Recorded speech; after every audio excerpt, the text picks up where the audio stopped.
We all struggle with feeling like there's not enough time in the day to be productive personally or professionally.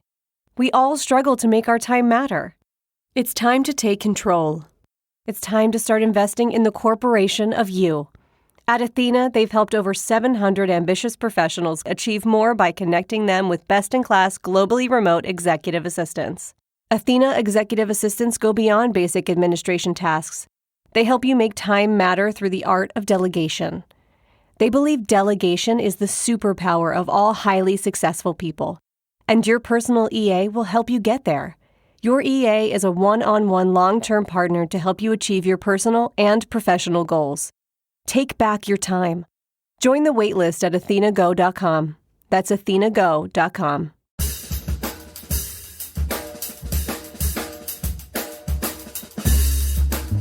I mean, no one plans to get sick, and yet, here we are.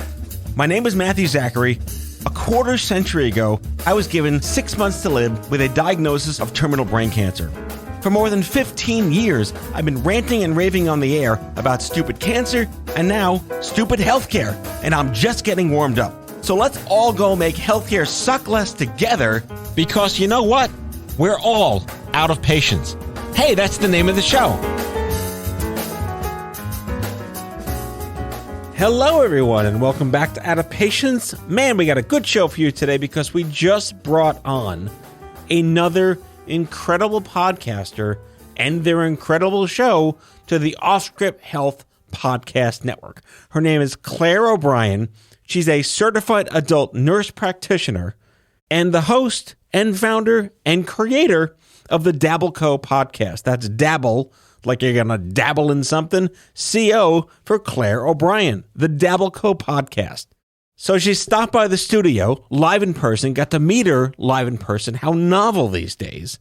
And we just had a fabulous, organic, introductory BFF conversation about all the things, the least of which being what it's like to live and breathe within the nurse practitioner profession, especially in this age of burnout, to give so much of yourself to help other people along the way, and yet have this incredible gumption out of the gate to question authority, to be really funny, to have great conversations, and to put together over 65 episodes and growing on this incredible show you just have to subscribe to. You know, it's hard to pick your favorite child, but I really like the part of the show where we channel George Carlin and how today's made-up words matter and don't matter at the same time. Words like homemade, home style, clean, all natural, organic. Anyway, you get the gist. So please enjoy my conversation with Claire O'Brien and subscribe to the DabbleCo podcast wherever you get your podcasts. Enjoy the show. Hello, Claire. Hey, Matt. How are you? Awesome. In real life, here we are. I know, right? Welcome to OffScrip Health Studios. Thank you for having me, OffScrip Health. In all of our soundproofing and ambulances outside. That's right. Well, as soundproof as we can be. This studio is its own character with the city. I would like this studio set up in my bedroom. The silence is golden. I would like this. It doesn't work against children. I should just let you know that in advance. Okay. That will not work for me. Wait, how old are yours? 6 and 4. Okay, I got two 12-year-olds, so we're in different segments of parental fuckery. How's that? Yeah, it never ends. It's just different categories. I remember my dad's like, oh, it gets better. No, it just gets different. It's different, yeah. It just gets different. That's it. Yeah. Except then when you get a newborn again, you're like, oh, this actually isn't hard. They don't do anything. You just keep them alive. Like, that's it. Do you feel like, I don't know if you have friends with 3 kids. I have some friends with 3 kids, and the third kid's like, fine, do it yourself. Literally. And then the 4th kid's like, where even is it? Yeah. I don't even know. No one knows. So I want to start with the self-evident, which is that you are a nurse practitioner. I am. So for the cheap seats in the back, explain the difference between, and I'm sure you've been asked this question 1,000 times, a nurse and a nurse practitioner. I don't know that I've been asked this question formally. So a nurse or an RN is a bachelor level degree for caring directly for patients. So nurses typically are hospital based. They can be clinic based. And then A nurse practitioner has an additional master's or doctoral level degree, and we have different privileges. So as a nurse practitioner, I can see patients independently. I can make diagnoses and write prescriptions and things like that. So things that nurses cannot do, but we both function together on the healthcare team. So no major surgery. I could assist in surgery. We can do procedures. I mean, my little tiny surgeries maybe. It just depends on what surgery is kind of a vague, broad word. Like, it depends on what you're saying. I mean, like brain surgery? Probably not. You could assist in that, yeah. That'd be awesome, though. Yeah, you could be a first assist in the OR. I just started watching Severance. Oh, yeah. And there's like some brain stuff going on in there, and the surgery is a little weird. Do you know I've had brain surgery? So have I. Really? Yes. Yeah, yours was for cancer, though. Yeah. Right. Mine was not. What, do I win? What do I win? You win. You definitely win whose was worse. Wait, why did they drill into your head? So I have a very weird and rare congenital skull base defect where the bone of my skull, the base of my skull, is really thin. And so the brain was sitting right on it. And then it busts open, and brain actually herniates into your inner ear. And you have like all these crazy, crazy symptoms. It's really hard to explain the symptoms, to be honest. How does that get figured out?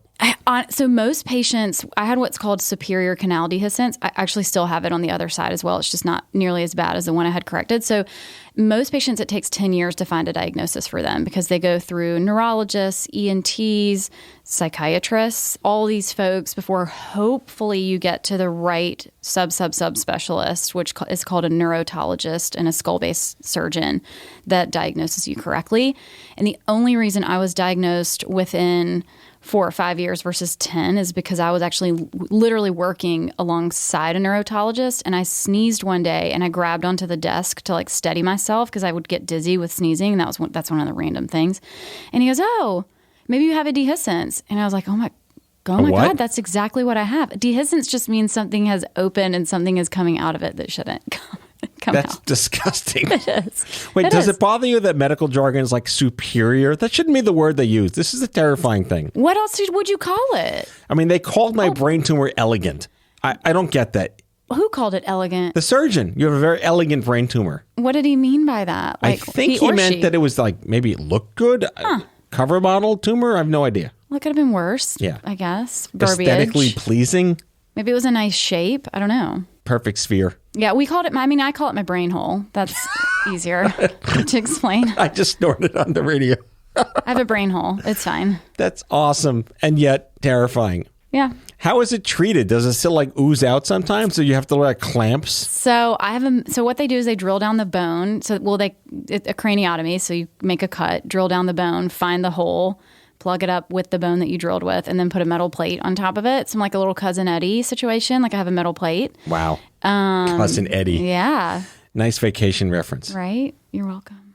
So yeah, got a metal plate. It's fine. So no Aunt Edna on the roof of the station wagon, though? No, not yet.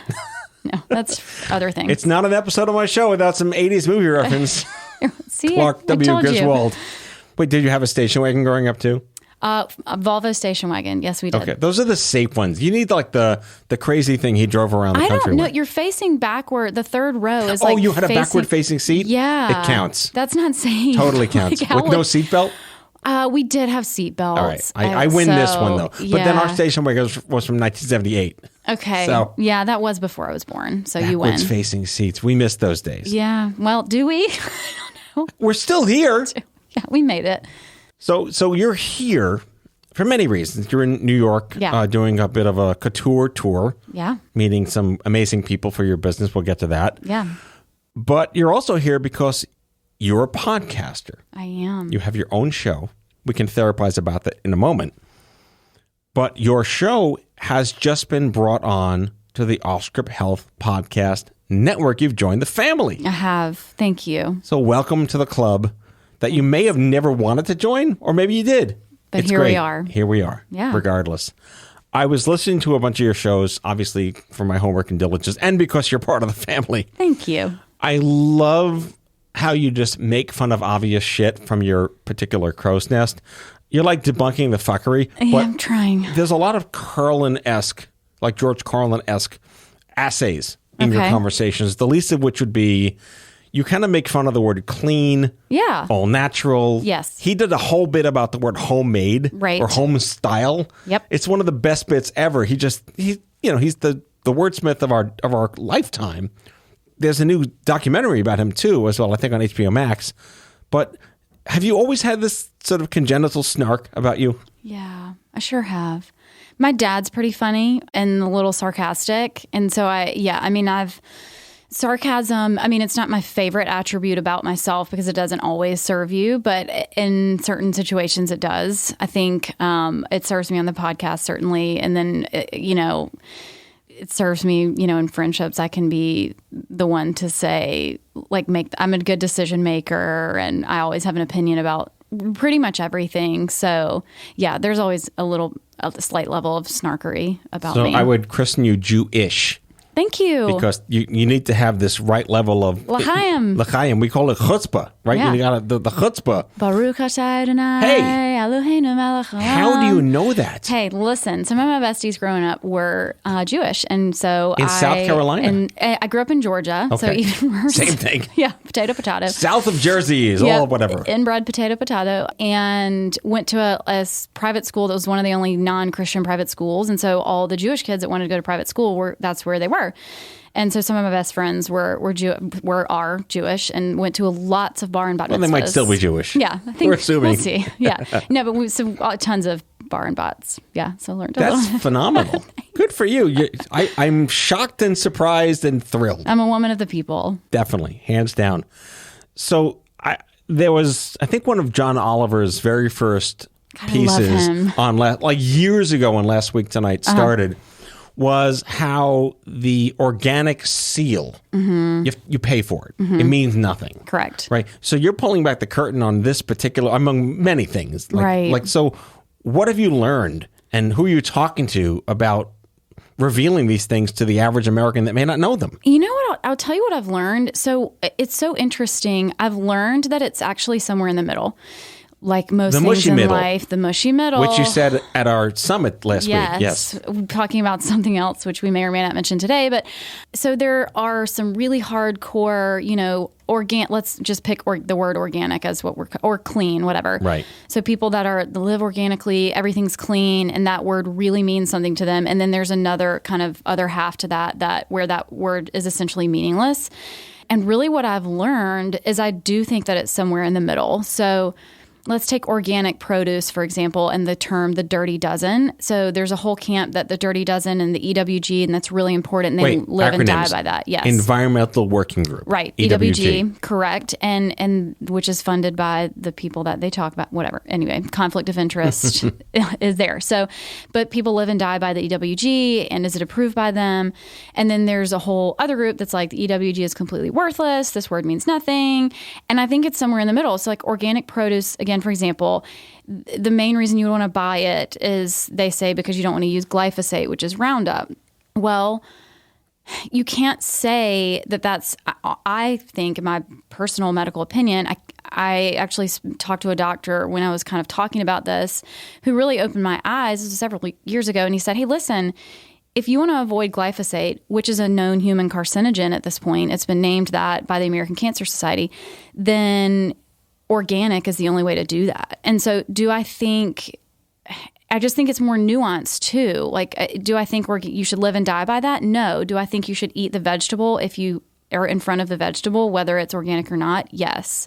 Right. Well, what's the least worst? A vegetable? Right. What's the lesser of two evils? Fried chicken or a vegetable with crap in it?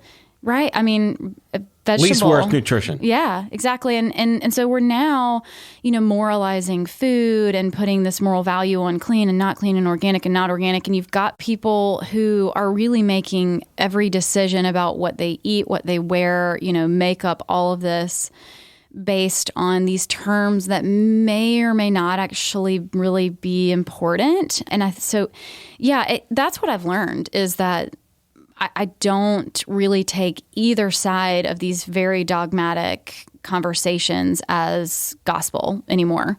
I've learned that everything is nuanced, and we don't want to have nuance. It's because it's more difficult to have a nuanced conversation, right? But that's what I like about... In this country? What? That's what I like about podcasting, though. Honestly, because I started an Instagram, and you're fighting in the comments, and you're sending these posts, and you're sharing, and blah, blah, and it's awful, and it's like you're going nowhere. You're convincing no one of anything in an Instagram comment. Facebook, even worse, like toilet of the internet, and Twitter is like maybe the sewer line. I don't know. But in a podcast, I do believe that you can have a nuanced conversation with somebody and actually get to the point of where, even though I'm disagreeing with you or you're disagreeing with me, we're doing it in an intelligent way. We're actually, hopefully, helping people learn something. Well, the beauty of radio is that it's regular, normal media. It's not social media unless you make it social media. Yeah. Where people that listen that don't like what they're hearing have no outlet to complain about it. Right. And I don't really care. If you don't like it, don't listen. You don't like it, don't watch. Yeah. Well, except for one time somebody left me a 1-star review because of a sponsor. And I was like, well, that's not really fair. Like that. No, that's like when you rate your doctor poorly because the secretary had a bad day. Right. Or a restaurant because you couldn't get a reservation there. Right. That's not the restaurant's fault. No, certainly not. Yeah. I mean, it goes back to like this, like the Seinfeld episode with the non-fat, and they found that there's fat in it. How the hell do you know what to trust? And I've been working in patient advocacy in oncology for so many years, and we did a lot of work with TSCA reform. Mm-hmm. We work with a group called Breast Cancer Action, another group called Safer Chemicals, Healthy Families, and a company that is now fairly well known as Beauty Counter. Yeah. On this idea that if you've been sick, you have cancer, the last thing you want is to put things in your body that have the thing you're trying to get rid of. Right. But here's my problem with Beauty Counter specifically. Don't come at me, Beauty Counter Huns. So Beauty Counter and many companies like it, what they're doing and what they're saying, I do believe is valid. I absolutely do believe it. Where I think you take the turn into the bad place is that you've got people selling it that don't actually know what they're talking about, and they're using that fear. They're, I believe, preying on women's fears as a selling point. And so are these things important? Yes, probably. However, is it more important to talk about the main 5 risk factors of cancer, which are all lifestyle related, versus the makeup that you're putting on? Yes, I fully believe that. And so we're selling Beauty Counter while we're drinking a glass of wine every night. Which is the known carcinogen? Hint. It's wine. I'm sorry. I need a break. We'll be right back after this.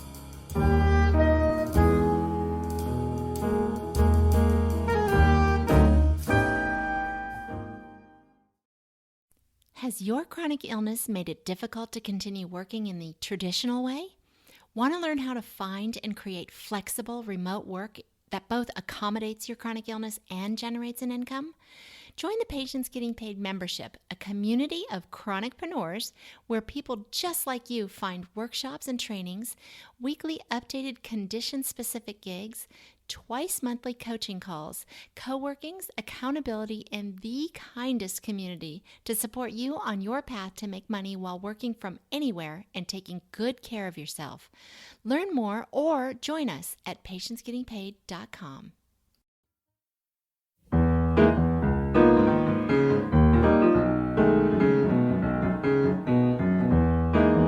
All right, we're back. And wine? Well, alcohol. Yes. Okay, well, all alcohol. Is wine specifically that bad for you? Or is the whole resveratrol political action committee resveratrol? Yes. coming after us? No, you have to drink gallons and gallons of wine, a red wine specifically, in order to gain the amount of resveratrol that would actually give you the antioxidant effect that they're touting. Mm-hmm. The wine industry obviously loves that. But, risk benefit, right? Everything's a risk benefit ratio in medicine. And so is the risk of the gallons of wine worth the benefits of the antioxidants? No, because the more we know that the more we drink, the more likely we are to have multiple types of cancer. So it's related to breast cancer, all head and neck cancers, colon cancer, stomach cancer. I don't know, besides skin cancer. I was thinking about this the other day because I actually was talking about it. I can't think of a cancer that's not you're at a higher risk the more you drink. And it's actually not that much. So we think, particularly for women, you're considered a heavy drinker if you drink more than 7 drinks a week, which is 1 drink a day. So if you're drinking more than 1 drink a day, you're in the heavy drinking category very quickly, which I was in during COVID. I mean, Right. We want to see like the boat wake yeah. of COVID day drinkers. Yeah, it's going to be bad. It's only going to be bad. It's going to be really bad. But yeah, so alcohol is much worse than makeup, in my opinion. So how does a nurse practitioner figure out audio and starting this whole thing from scratch? Oh my gosh, thank God. I have a friend in Charleston who did a podcast or continues to do a podcast. It's called Are You For Real by Sarah Frick. It's great. I just asked her how she does her podcast, and she was like, oh, God, I have a producer. I don't even know. She does it for me. And so I don't even know. I don't even know. I mean, which is true. Literally, I don't know. I just do what Lindsay tells me to do, and then I send it to her, and she fixes it. And then now you guys are giving me even more things to do, which is great because it gets better and better with the more advice I receive. So right. And special shout out to Hallie Tecco, our dear friend, for brokering our first date. And exactly. Now I think we're rounding home plate now with you fully on the network here in the studio. Yeah. Yeah, we did it. We really did it. So I took a look at all the shows you've done. I listened to a bunch of the shows. And yes, we're very heavy on Roe v. Wade because it's clearly the conversation right now. I mean, besides nuclear holocaust and the war in Russia, and like this planet's never happy. Right. Right. Which also goes back to like just channeling Carlin, the whole like save the earth. The earth is going to be fine. We'll be gone. Yeah. The earth will be happy with this. I think it's fair to focus on Roe on this because we're taping this in late May. Yep. This show will probably air in about a month or so. Mm-hmm. And I think we're both pretty certain shit will be a whole lot worse by then. Yeah, I think we'll have a formal position from the Supreme Court at that point. And so that's why I'm talking about it right now. So what I'm trying to do, my podcast predominantly focuses on women's health and issues in women's health, which can range. That doesn't have to mean reproductive health, but that's what it is right now. So what I'm doing in this series is I'm trying, again, nuanced conversation, very difficult. And I do think there are a lot of people in this country that are in the mushy middle, which is what I was saying last week. Sorry if that grosses you guys out, but mushy middle just means we really aren't hardcore pro-choice or pro-life, but also no one's having good conversations about why and what it should, quote unquote, should look like. And so what I'm doing is a series of at least 3. I may add on some more episodes. We'll see. But my first episode was just a medical doctor, no politics, nothing, just explaining the medical implications of if Roe v. Wade is overturned for these like trigger states that will have very restrictive laws if it's overturned immediately, and medical implications of that. That was a great episode. Then my second episode was with my pastor in Nashville, Scott Sauls, who actually used to live in New York and worked with Tim Keller for a long time, for those of you who know Tim Keller in New York. And he talks about kind of the religious, biblical part of it, which you can't, this is one of the only medical procedures you can't disentangle the two, I think, in this country.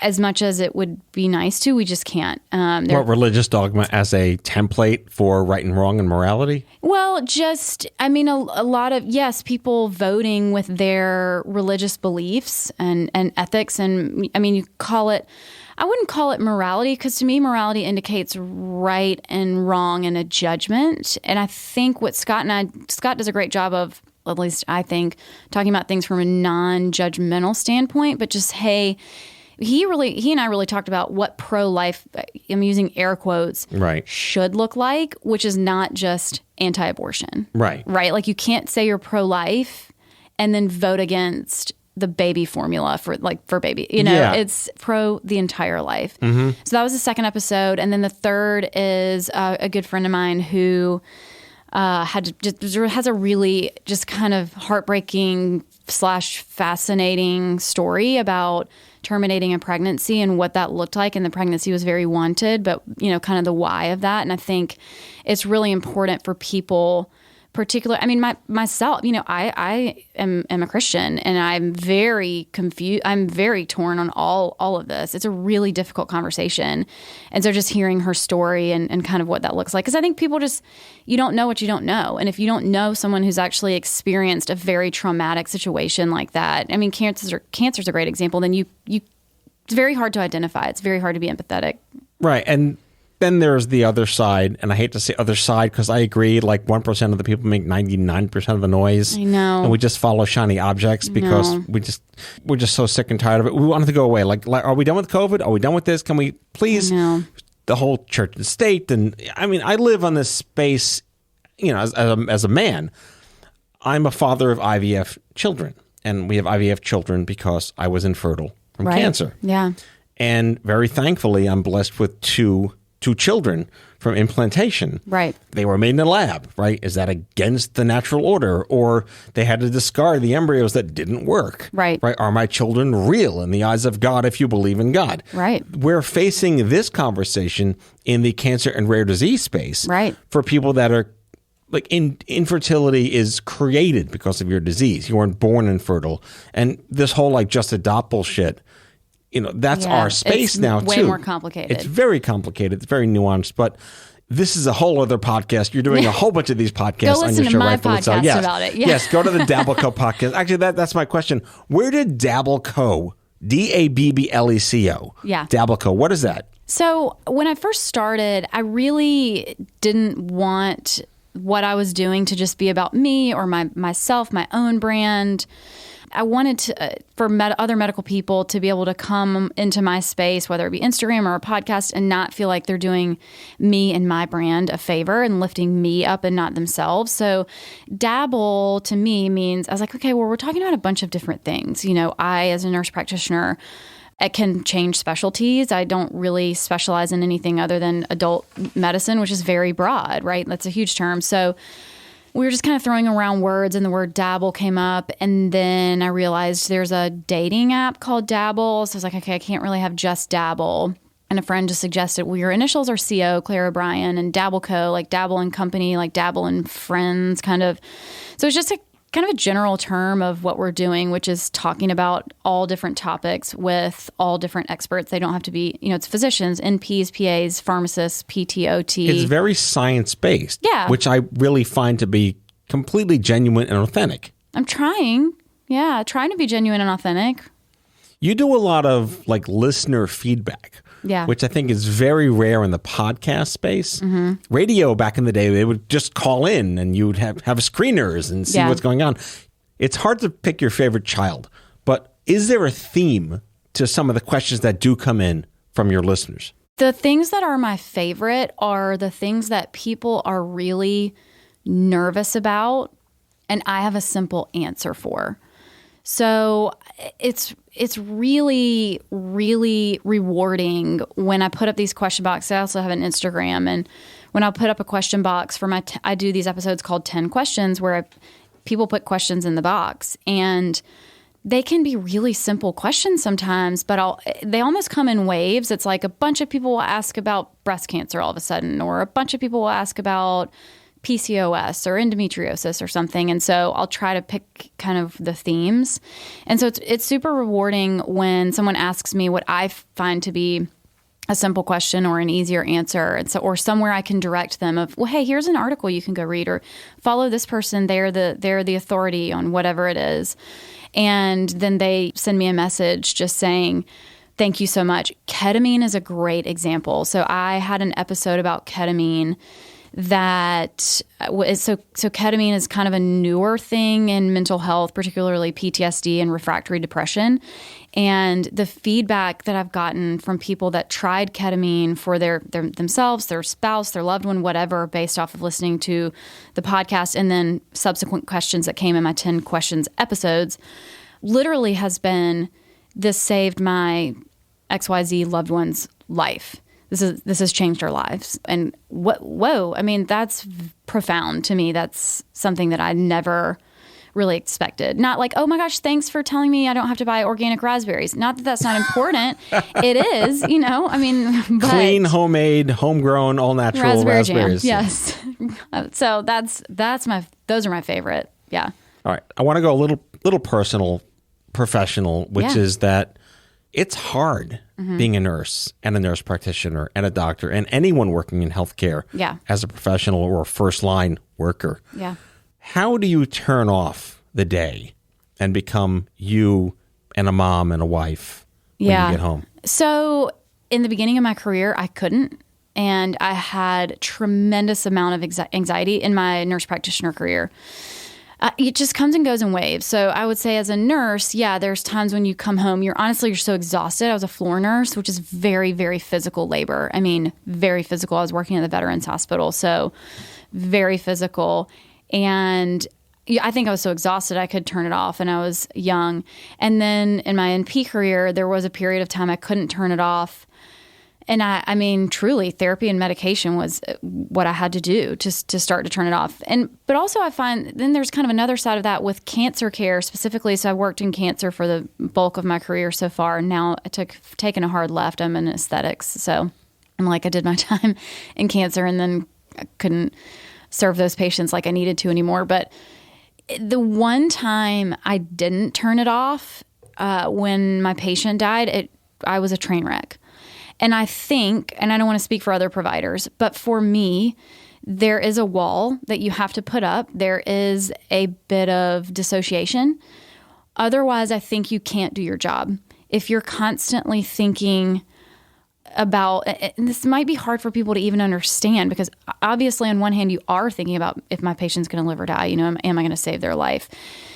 But you have to see almost past that. You have to dissociate a little bit, I feel like, or you're stuck. And so, I had a patient who was my same age. We had kids the same age. And she had, and I've talked about this, publicly before, but she had an HPV-related tongue cancer, essentially. And went through multiple, surgeries, chemo, everything was fine. She was in remission. And then it came back with a vengeance and she died. But in the meantime, we had become friends. She had my cell phone number. We talked on Facebook at the time. And when she died, I was devastated. I couldn't work. I mean, for a couple of days, I was just so distraught. And so I think you really do have to dissociate a little bit. Otherwise, I mean, how could you care for people all day, every day, knowing there's this possibility and getting involved in their lives? And so that may sound, I don't know if that sounds harsh or like, how can you put your, how can you it sounds dissociate? Human. Yeah. It sounds human. Okay, good. Yeah. It's proverbially and probably authentically God's work to do what you do and everyone in your position. My thought on nursing super quick is that of all the people who tried to help medically when I was really, really sick, only 2 people really stood out amongst this crazy care team. It was the one nurse, because she was a pediatric oncology nurse, because I was in pediatrics at 21 years old. Yeah. And my neurosurgeon. Yeah. Just the 2 of them had empathy, understood who I was as a 21-year-old kid with brain cancer, and no one else. Yeah. So, but I genuinely appreciate that you don't have to have empathy as a doctor if you want to just be a mechanic and cure me. Yeah. But nursing in and of itself is living empathy in the workforce. Well, it's a really hard balance, right? You want to have empathy, but if you have too much or let it control your decisions, you might make decisions out of emotion versus making decisions out of what's best for this patient's care. And I think too, my surgery, which was, 3 years ago, that made me view every single patient completely differently. I mean, so I think, so many of us haven't been through even the experiences of those people that we're taking care of. And it really changed my perspective on just how you explain things to people, how we talk to people about surgery. It was really fascinating to me to be on truly the other side of what I was doing at the time. So, yeah. Okay, final question. Yeah. Do you have a top 3 wish list of who you'd like to have on your show in the future? Oh my gosh, this is so hard. Zubin I If know you're Zubin. listening, I know Zubin. I'm obsessed. So here's why I love Zubin, because he is the mushy middle. And I know his little catchphrase or whatever is alt middle, which I wish he would stop saying that so much, but we can have that conversation if he ever comes on my podcast. But I think he does a great job, truly. And he did this all through COVID as well, which was really difficult, of presenting what I feel like is a little bit of both sides of the conversation. And I think he just nails it. And there aren't that many medical podcasts that are really doing that, and at least that I've found. So I think Z-Dog would be my top, if I had to pick a top. Also love Dr. K, bless her. She's a plastic surgeon in Los Angeles. She's just fun, and I love the tips and pearls that she gives. And then totally unrelated, my favorite chef, like if there's one person I would fangirl over on this planet, it would be Alex Snodgrass. She is the author of 2 cookbooks. She's the Defined Dish. Has nothing to do with medicine at all ever, but like I love her. So I love it. Well done. Thanks. I will email Zubin. Yes. Tomorrow. Z-Dog, come on. He's a great guy. Come Really on great down guy. to DabbleCo. So Claire O'Brien, certified adult nurse practitioner. I deconstructed your acronyms and your credentials. Host of the DabbleCo podcast right here on the OffScrip Health Podcast Network. Just search for DabbleCo. Yep. Wherever you listen to your podcasts. And we're going to I want to have you back to talk about like this esthetician clean when it really means something. Okay. Like, try to not get cancer with your cosmetics kind of thing. Okay. We'll do a whole show on it. Co-founder of the Skin Click. Yep. I love it. And what is your Instagram handle? At DabbleCo. At DabbleCo. Yeah. There you go. DabbleCo. An absolute pleasure to meet you in person, have you on the network, join the family. Yeah. Thanks for having me. You're doing badass, awesome stuff. Thank you. All right, everybody. See you next time. That's all for now. If you like the show, be sure to subscribe, leave a review on Apple Podcasts, follow us on social, and tell all your friends to listen. Tell us what you'd like Matthew to cover in his next episode by leaving a message for us at 855-AUDIO-66, and we might just use it in a future show. Out of Patients is a product of OffScrip Health. We are a healthcare engagement company built for patients and caregivers by patients and caregivers. Our executive producers are Matthew Zachary and Andrew McDowell. Our senior producer is Betsy Shepard. Our host is Matthew Zachary. It is recorded, mixed, and edited by Betsy Shepard. For advertising and media inquiries, email media@offscrip.com. That's media@offscrip.com. For more information, visit offscrip.com.